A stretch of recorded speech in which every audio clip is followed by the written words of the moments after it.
If you have a big family, you know a regular vehicle just won't do. You need something that can handle anything you or your kids throw at it. But let's face it, minivans just aren't stylish. It used to be that if you wanted an alternative, you had to buy a truck-based SUV. Thankfully, those days are over because most manufacturers offer 3-row crossovers. So to help you, the consumer, we have gathered 8 of different shapes and sizes to find out which one is the best 3-row crossover.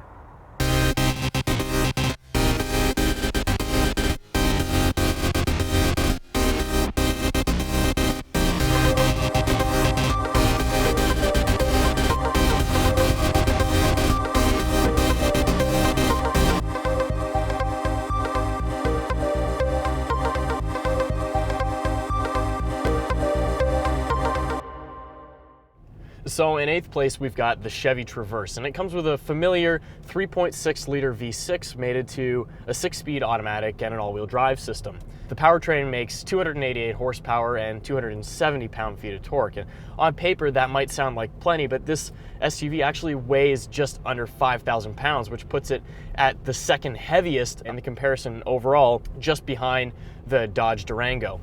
You could probably guess that means that this thing sucks quite a bit of fuel. In fact, we average 17 miles per gallon, which again is just a hair off of the V8 powered Dodge. Now those all probably sound like knocks against the vehicle, and to be fair, it did come in last place. But it has some advantages. For example, this thing is huge. For some perspective, it sits somewhere in between a Tahoe and a Suburban for interior cargo volume when you lay all the seats down. This thing costs about 44 grand, and at that price, the features list is pretty sparse. Still, you know, it's got its own kind of appeal. It's kind of like the mom jeans of this comparison test. It ain't pretty, it's probably gonna be pretty kid-friendly, and it's very roomy.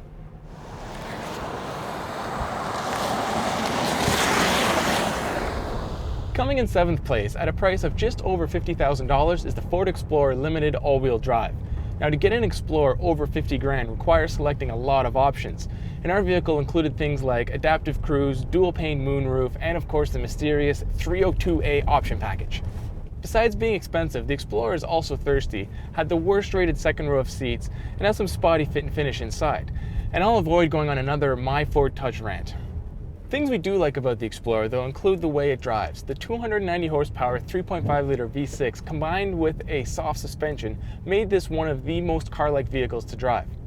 Fuel economy, though, at 18.7 miles per gallon is not very car-like. Honestly, this vehicle isn't all that bad. It's just outdated and outclassed now.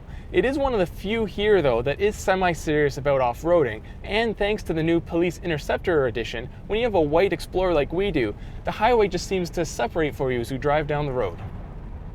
In 6th place, we've got the Honda Pilot, and considering how old this thing is, it really sort of speaks volumes about its quality that it didn't come in dead last. I mean, when this generation was introduced, Obama was being sworn into office.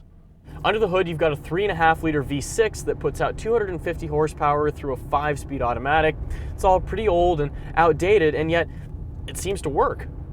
You know, the features list is pretty bare. You get stuff that you'd find in pretty much every other vehicle in this comparison, like automatic windows, you get a sunroof, navigation, cruise control, but there's nothing really special here. The model we're driving today costs just about $42,000, and that puts it right in the middle of the pack. But the important thing here is that this car actually beat out the Ford Explorer, which bests it in almost every category if you compare it from a technological perspective. We averaged 20 miles per gallon through our testing, and there's one other thing that I want to mention. The Pilot's center console is absolutely huge. All that comes together to underscore one thing to me. A vehicle that gets the fundamentals right. It has a solid powertrain and an easy-to-live-with practical cabin can still be good, even if it's technologically outdated. On the other hand, the boxy shape creates a lot of wind noise when you're driving on the highway, the suspension feels squishy, and I'd like it better if the steering felt a little tighter.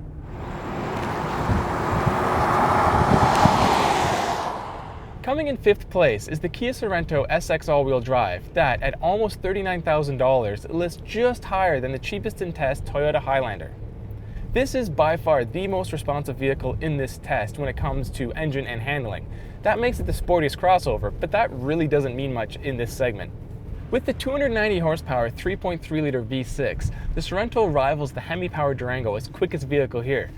Now that may not sound possible until you realize the nearly 3,900-pound Sorento has a 1,500-pound weight advantage over the Durango. This lightness also adds up when it comes to fuel economy, as the Sorento had an observed average of only 22 miles per gallon, which was second best after the hybrid. The sporty pretensions of this vehicle do hurt it in other ways though. The suspension is by far the harshest, and bumps can be felt all throughout the chassis. The tires don't provide much grip, and although the front seat is fairly comfortable, there is a bit of a lack of headroom. We do like the center stack better than its corporate cousins from Hyundai, and the clean, simple layout of all the controls are easy to use. However, the rest of the interior does look cheap, the navigation system is out of date, and the vehicle as a whole is on the smaller side. The compact Sorento does represent a good value and comes with Kia's killer warranty. It gives the driver the illusion that they have a sportier crossover than the rest, even if that's not true. If price and fuel efficiency are important to you and space isn't, this is your crossover. Nissan's Pathfinder hybrid takes 4th place, and it's the only hybrid we've got in this comparison test. It's also the only 4-cylinder. If you follow our videos, you might remember that that's the opposite of what we said when we did a direct comparison between the Santa Fe and the Pathfinder last year. But the important thing here is that this is the hybrid, and that makes all of the difference. It lost minimal points for styling, but the real hit was with the powertrain. It's pretty gutless on the highway, it just doesn't have much power to pass, and with 250 horsepower and 243 pound-feet of torque, it's got as much horsepower as the Pilot, but overall it's actually the weakest powertrain. Now, we did average 24 miles per gallon, which was the most efficient crossover that we've got in this comparison, but that's actually not that much better than the Santa Fe, which doesn't rely on a hybrid and has quite a bit more power. The transition between electric and gasoline power can also be a little bit rough, and you can get a shuddering feeling coming through the steering wheel that could just be quite a bit better. And that underscores another point that I want to make. This car probably would have scored quite a bit better and placed higher if we'd had the V6 option instead of the hybrid. The Pathfinder isn't exactly cheap to start, and adding the hybrid system makes it even more expensive. As we've got this car option, it costs just under $45,000, and that puts it roughly mid-pack. But you got to remember that we've also got the pie-in-the-sky, priced like crazy Durango to compete with that, so it sort of throws things off a little bit. I think what we're seeing here in this test is that the hybrid powertrain's benefits might be sort of negligible compared to their drawbacks. There are also some little things that would bug me if I owned this car. For example, there's spaces in the center console that are really hard to clean. And that brings us to the 3 finalists. Each of these is proven to have more strengths than weaknesses, but which one will win?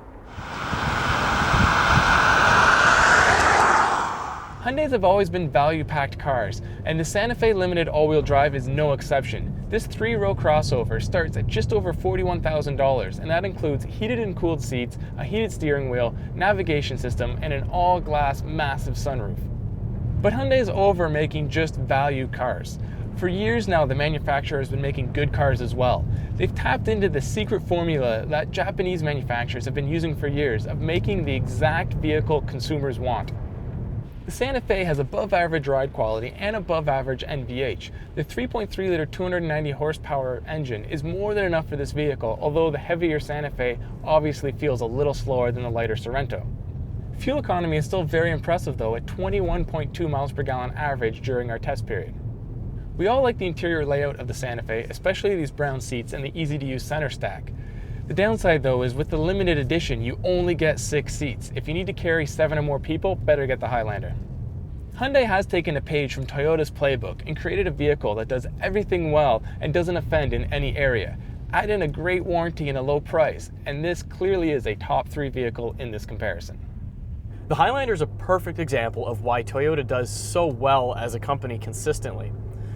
It doesn't really run away with any of the categories individually, but it always scores in the upper end of average, and that's enough to put it in the top 3.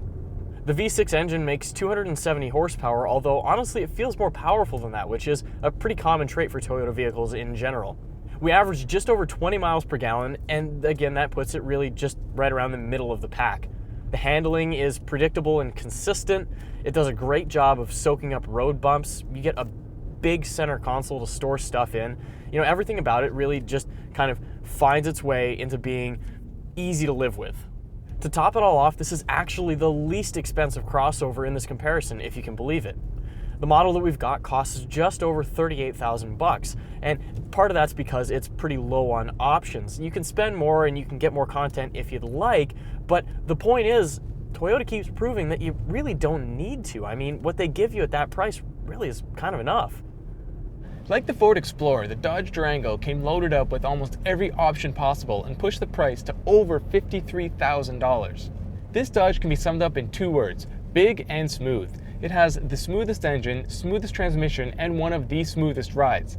It has the biggest amount of power, biggest number of gears, biggest weight, biggest price, and the biggest thirst for fuel.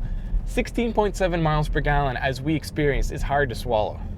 Most agree the 8-speed automatic is the best transmission here, and the 360 horsepower Hemi V8 made a sound that would put all other engines to shame.